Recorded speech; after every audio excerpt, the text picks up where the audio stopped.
Hello friend, नमस्कार। जैसा कि आप लोगों ने देखा 10th क्लास का ये जो लाइट का तीसरा लेक्चर है। आज हम लोग देखेंगे ये दर्पण क्या है, दर्पण कितने प्रकार का होता है। देखिए दर्पण जो होता है, दर्पण क्या है और ये कितने प्रकार का होता है। दर्पण जो होता है वो दो प्रकार का होता है, गोलीय दर्पण और समतल दर्पण। देखिए हम दर्पण कहते किसको है, कांच का वह टुकड़ा जो प्रकाश के परिवर्तन के सिद्धांत का पर कार्य करता है वह दर्पण कहलाता है। प्रकाश के परिवर्तन के सिद्धांत पर कार्य करने का मतलब यह है कि उसका एक भाग हमेशा कलई किया हुआ रहे, पेंट किया हुआ रहे, और जो बचा हुआ भाग होता है वह कहलाता है परावर्तक सतह। तो जब कोई वस्तु परावर्तक सतह, कोई भी अगर कांच का टुकड़ा लेते हैं जो प्रकाश को परावर्तित करता है, वहां पे अगर वह प्रकाशीय सिद्धांत का पर कार्य करता है, प्रकाश के परिवर्तन के सिद्धांत पर कार्य करता है, तो वह दर्पण कहलाएगा। दर्पण जो होता है दो प्रकार का होता है, गोलीय दर्पण और समतल दर्पण।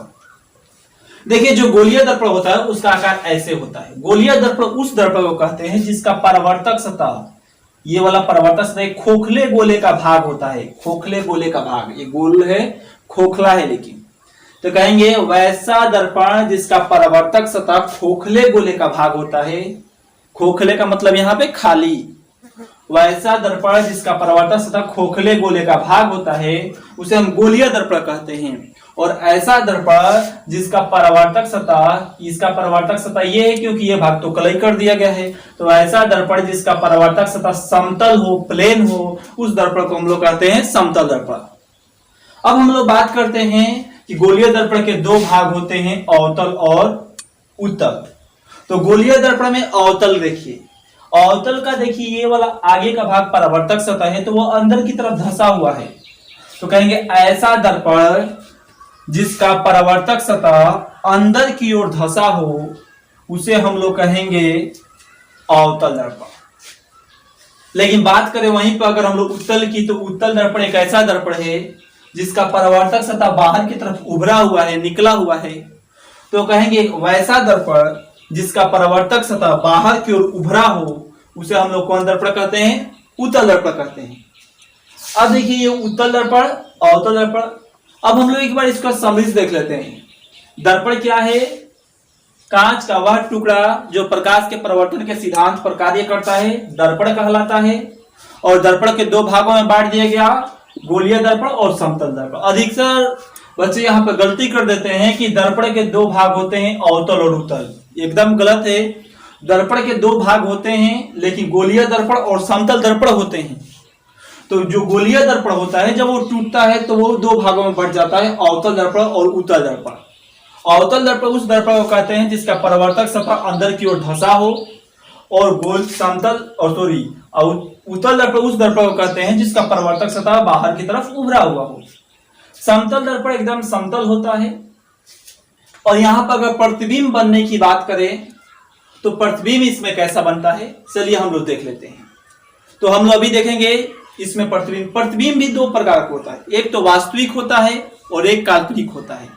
तो चलिए हम लोग देखते हैं वास्तविक प्रतिबिंब और काल्पनिक प्रतिबिंब बनता कैसे है। पहचान कैसे करेंगे कि कौन वास्तविक प्रतिबिंब है और कौन काल्पनिक प्रतिबिंब है।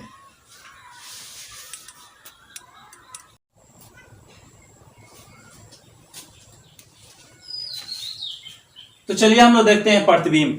प्रतिबिंब जो होता है ये दो प्रकार का होता है, वास्तविक प्रतिबिंब और काल्पनिक प्रतिबिंब। वास्तविक प्रतिबिंब और काल्पनिक प्रतिबिंब समझने से पहले हम लोग समझेंगे दर्पण। और दर्पण में जो यूनिट होते हैं, जो मानक होते हैं, उस मानक को हम लोग क्या कहते हैं उसको सबसे पहले समझेंगे। देखिए गोलीय जो दर्पण होता है, तो गोलीय दर्पण जो होता है ये भाग, तो गोलीय दर्पण का जो मध्य बिंदु होता है यहाँ पर, और एक पॉइंट्स यहाँ पर होते हैं जो ऐसी रेखाएं होती है, तो इसको हम लोग ध्रुव कहते हैं। गोलीय दर्पण के मध्य बिंदु को ध्रुव कहते हैं। और ये दर्पण जो होता है, दर्पण के सबसे नजदीकी जो पॉइंट होता है उसे भी हम लोग ध्रुव कहते हैं। और दर्पण में किसी भी वस्तु की दूरी हमेशा ध्रुव से ही मापी जाती है। ध्रुव के बाद दर्पण से दूसरा जो दूरी पर मानक होता है उसको हम लोग कहते हैं फोकस। और प्रत्येक स्थिति में किसी भी वस्तु का प्रतिबिंब बनने के लिए उसे फोकस से गुजरना अनिवार्य है। किसी भी वस्तु का प्रतिबिंब तभी बनेगा जब वह वस्तु उस दर्पण से टकराकर फोकस से गुजरेगा।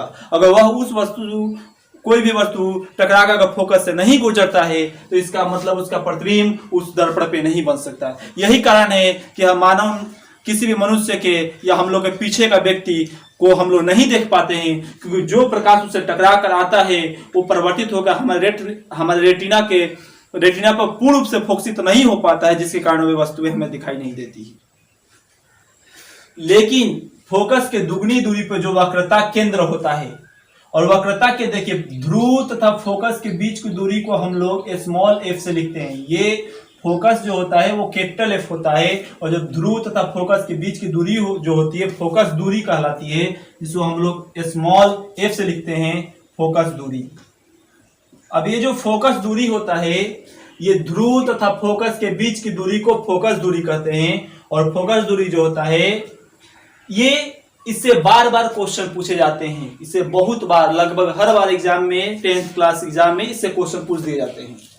और ध्रुव तथा वक्रता केंद्र के बीच की दूरी को, यहां से यहां तक की कुल दूरी को हम लोग कहते हैं वक्रता त्रिज्या, जिसे बड़ा आर से सूचित करते हैं। अब देखिए प्रत्येक स्थिति में अगर किसी भी वस्तु का प्रतिबिंब बन रहा है तो प्रतिबिंब वास्तविक कब होगा, काल्पनिक कब होगा। देखिए प्रतिबिंब का डेफिनेशन सबसे पहले हम समझते हैं। किसी बिंदु स्रोत से आती हुई प्रकाश किरणें, वो चाहे कहीं से भी है, किसी बिंदु स्रोत से आती हुई प्रकाश किरणें, मान लेते ये आ रहा है, ये दर्पण से टकराकर जिस बिंदु से गुजरता है, जिस बिंदु पर मिलती हुई प्रतीत होती है या मिलती है, वही उसका प्रतिबिंब कहलाता है। चलिए हम लोग देखते हैं इसको। किसी बिंदु स्रोत से आती हुई प्रकाश की किरणें दर्पण से परावर्तन के बाद जिस बिंदु पर मिलती है या मिलती हुई प्रतीत होती है, वही उसका प्रतिबिंब कहलाता है। तो देखिए यहाँ पे 2 पॉइंट बोला है, या तो मिलती है या मिलती हुई प्रतीत होती है। अगर वो सही में मिलती है तो वो वास्तविक प्रतिबिंब होगा, लेकिन अगर लग रहा है कि मिलेगी लेकिन वो मिल नहीं रहा है तो वह प्रतिबिंब जो होगा वो काल्पनिक प्रतिबिंब है। काल्पनिक का मतलब कल्पना करना। जैसे हम लोग कल्पना करते हैं, कुछ ऐसी बातों को कल्पना करते हैं जो नहीं हो पाता है, तो वो केवल कल्पना ही कर सकते हैं। उस प्रकार की घटनाएं होती है तो उस प्रकार का प्रतिबिंब बनता है, वो काल्पनिक प्रतिबिंब। वो कभी हमारे सोच पर निर्भर करता है, बल्कि ऐसा कोई भी प्रतिबिंब बनता नहीं है, इसलिए हम लोग सोचते सीधा है। इसलिए जब भी काल्पनिक प्रतिबिंब बनेगा तो दर्पण के पीछे बनेगा। ये दर्पण का आगे का भाग है, और जो कलई किया हुआ रहता है, पेंट किया हुआ रहता है, ये पीछे का भाग होता है। ये इसका आगे का भाग है और ये पीछे का भाग है। तो हमेशा जब भी हम सोचेंगे कभी भी क्या दर्पण प्रकाश आएगा तो इस दर्पण का एक भाग पेंट किया हुआ है तो इसको पार कर पाएगा, नहीं कर पाएगा। लेकिन अगर हम सोचते कि अगर पार कर जाता तो उधर प्रतिबिंब बनता, तो हम लोग कल्पना कर रहे हैं, इसलिए ये प्रतिबिंब हमेशा काल्पनिक होगा। लेकिन जो सच में बन रहा है और जब कल्पना हम कर रहे हैं तो वो हमेशा दर्पण के पीछे होगा और हमेशा सीधा होगा।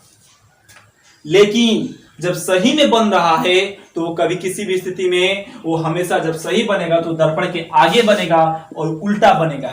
जैसे आप अपना प्रतिबिंब देख सकते हैं, दर्पण के सामने जाकर खड़े हो जाए, अपना बायां हाथ उठाए तो लगता है कि दायां हाथ उठ रहा है। अगर आप पूरब की तरफ खड़े हैं तो उसमें आपको दिखाई देगा कि आप पश्चिम की तरफ खड़े हैं। मतलब आपका प्रतिबिंब वो वास्तविक प्रतिबिंब है जिसे हम लोग पर्दे पर देख सकते हैं, हम लोग आईने या दर्पण में देख सकते हैं। जबकि काल्पनिक प्रतिबिंब को हम लोग पर्दे पर नहीं देख सकते हैं, वो केवल हम लोग कल्पना कर सकते हैं।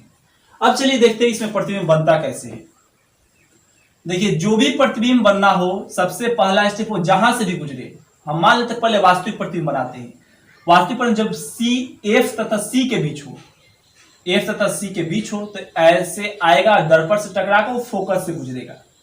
दूसरा प्रतिबिंब जहां से वो मुड़ा है, जहां पे वस्तु को जहां से मुड़ा है, उसी पॉइंट को हम लोग सी से भी गुजार देंगे, सी से। ये दोनों पॉइंट याद होना चाहिए।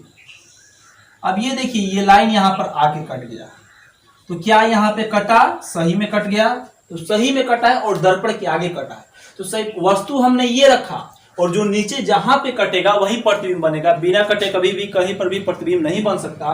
तो देखिए वस्तु हमने यहां पर रखा और ये आगे बना है, तो जब आगे बनता है तो वास्तविक प्रतिबिंब बनता है।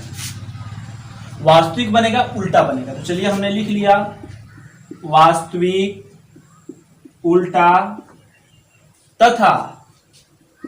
देखिए वस्तु हमने इतना बड़ा रखा लेकिन प्रतिबिंब तो इतना बड़ा बना, इसका मतलब वस्तु से बड़ा बना। तो वास्तविक, उल्टा तथा वस्तु से बड़ा।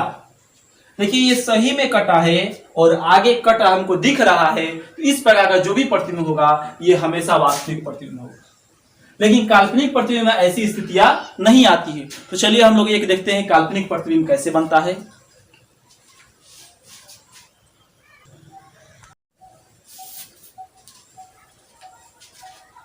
अब हम लोग देखेंगे काल्पनिक प्रतिबिंब कैसे बनता है। देखिए काल्पनिक प्रतिबिंब बनने के लिए फिर भी वही स्टेप होना चाहिए। सबसे पहले हम वस्तु को ध्रुव से फोकस के बीच की दूरी जितनी होनी चाहिए, फोकस से वक्रता केंद्र के बीच की दूरी भी उतनी ही होनी चाहिए। दूरी हम लोग स्केल की सहायता से माप लेंगे। अब देखिए यहां पर हमने ध्रुव तथा फोकस के बीच में एक वस्तु रख दिया और पहला स्टेप हम लोग उसे दर्पण के पास ले जाएंगे और पीछे का भाग कलई किया हुआ है तो ये टकरा के लौट जाएगा और जैसे ही लौटेगा ये दर्पण से फोकस से गुजरेगा। पहला स्टेप क्लियर। अब दूसरा जहां से मुड़ा है उसको हम लोग सी से मिला देते हैं। क्या ये रेखा कभी भी कहीं कटेगी? नहीं कटेगी। तो जब ये रेखा नहीं कट रही है तो हम लोग सोचेंगे कहीं आगे जाकर कट जाए, तो हम यहां तक लाएंगे। लेकिन क्या ये दर्पण के पार जा पाएगी? नहीं जाएगी। तो इसके लिए हम लोग सोचेंगे कि अगर ये दर्पण के पार चली जाए तो ये रेखाएं कट सकती है, ये किरणें कट सकती है, तो हम लोग इसे टूटी हुई रेखा से दर्शाते हैं। टूटी हुई रेखा से इसे ले जाएंगे, लेकिन ये कट गया। लेकिन क्या कभी दर्पण के पीछे प्रतिबिंब बन सकता है? आपको अपना चेहरा देखना हो, आप दर्पण के पीछे चला जाइए, क्या आपका प्रतिबिंब बनेगा? तो नहीं। तो जब ऐसी स्थिति नहीं आती है तो यहां पर भी प्रतिबिंब दर्पण के पीछे नहीं बनेगा। लेकिन हम कल्पना कर रहे हैं कि अगर दर्पण के पीछे इसे जाता तो जाके कट जाता, लेकिन यहां पर नहीं कट रहा है और ये दर्पण के पीछे है, तो दर्पण के पीछे हमेशा कैसा प्रतिबिंब बनता है? काल्पनिक प्रतिबिंब बनता है और सीधा। हम लोग लिख देंगे ये प्रतिबिंब कैसा होगा? काल्पनिक होगा, सीधा होगा। तथा ये वस्तु से देखिए, वस्तु ये है और जहां पे कट जाएगा दो रेखाएं, दो किरणें जाके कट जाएगी वहां प्रतिबिंब होगा। ये दो रेखाएं जाके कट रही है, इसका मतलब ये प्रतिबिंब होगा। तो वस्तु से ये बड़ा है कि छोटा है? तो वस्तु छोटा है और प्रतिबिंब बड़ा है, तो लिख देंगे तथा वस्तु से बड़ा। अब देखिए इस तरह वास्तविक और काल्पनिक हम लोग पहचान कर सकते। देखिए वास्तविक प्रतिबिंब में हमने देखा कि वो दर्पण के हमेशा आगे होगा, उल्टा होगा, और जो काल्पनिक प्रतिबिंब होगा वो हमेशा सीधा होगा और दर्पण के कहां होगा? पीछे होगा। लेकिन एक और बात ध्यान रखिएगा, और वास्तविक प्रतिबिंब को आप पर्दे पर प्राप्त कर सकते हैं, काल्पनिक प्रतिबिंब को आप पर्दे पर प्राप्त नहीं कर सकते। जो हम लोग टेलीविजन पर देखते हैं या उसके अलावा हम लोग अपना चेहरा देखते हैं दर्पण में, वो सभी के सभी वास्तविक प्रतिबिंब हैं। उसके अलावा जो हम लोग कल्पना करते हैं वो सभी के सभी काल्पनिक प्रतिबिंब है। काल्पनिक प्रतिबिंब को एक और नाम से जाना जाता है जिसे हम लोग आभासी प्रतिबिंब भी कहते हैं।